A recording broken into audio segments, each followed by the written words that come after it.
ಒಂದಲ್ಲ ಒಬ್ಬರೇನೆ 4 ತಿಂದು ಬಿಡ್ತಾರೆ ಈ ಗೋಧಿ ಹಿಟ್ಟಿನ ಸ್ವೀಟ್ ಪೂರಿ ರೆಸಿಪಿ. ಮಿಸ್ ಮಾಡ್ದಿ ಒಂದ್ಸಲ ಟ್ರೈ ಮಾಡಿ ನೋಡಿ, ತುಂಬಾನೇ ರುಚಿಯಾಗಿರುತ್ತೆ.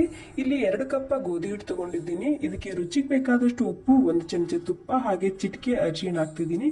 ತುಪ್ಪ ಹಾಗೂ ಅರಿಶಿಣ ಸ್ಕಿಪ್ ಮಾಡ್ಕೋಬಹುದು. ನಾರ್ಮಲ್ ಆಗಿ ಗೋಧಿ ಹಿಟ್ಟು ಹಾಕೊಂತೇವಲ್ಲ ಅದೇ ರೀತಿ ನಾದ್ಕೊಂಡು ಒಂದು 10 ನಿಮಿಷ ನೆನೆಯೋದಕ್ಕೆ ಬಿಡ್ತಿದ್ದೀನಿ. ಅರ್ಧ ಕಪ್ ಪುಟಾಣಿ, ಅರ್ಧ ಕಪ್ ಕೊಬ್ಬರಿ, ಅರ್ಧ ಕಪ್ ಬೆಲ್ಲ ಹಾಕೊಂಡಿನಿ. ಹಾಗೆ ಫ್ಲೇವರಿಗೋಸ್ಕರ ಸ್ವಲ್ಪನೇ ಏಲಕ್ಕಿ ಪೌಡರ್ ಹಾಕ್ತಿದ್ದೀನಿ. ಮತ್ತೆ ಸ್ವಲ್ಪ ಕಾಜು ಹಾಕೊಂತಿದ್ದೀನಿ. ಕಾಜು ಬೇಕಿದ್ರೆ ಸ್ಕಿಪ್ ಕೂಡ ಮಾಡಬಹುದು. ಎಲ್ಲ ಸೇರಿಸಿ ಈ ರೀತಿ ಸ್ಮೂತ್ ಆಗಿ ಪೌಡರ್ ಮಾಡ್ಕೋಬೇಕು. ನಂತರ ಕಡೆಯಲ್ಲಿ 1 ಕಪ್ ಬೆಲ್ಲ, ಅರ್ಧ ಕಪ್ ನೀರ್ ಹಾಕೊಂಡಿನಿ.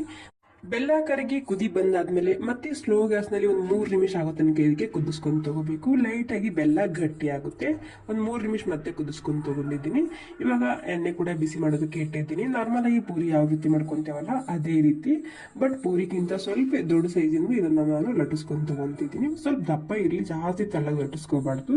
ಇವಾಗ ಏನೆಲ್ಲ ನಾರ್ಮಲ್ ಆಗಿ ಪೂರಿ ಮಾಡ್ಕೊಂತೇವಲ್ಲ ಅದೇ ರೀತಿ ಎಲ್ಲಾನು ನಾನಿಲ್ಲಿ ಒಂದೇ ಸಲನೆ ಪೂರಿನ ಮಾಡಿ ಸೈಡಿಗೆ ಎತ್ತಿಟ್ಕೊಂತಿದ್ದೀನಿ.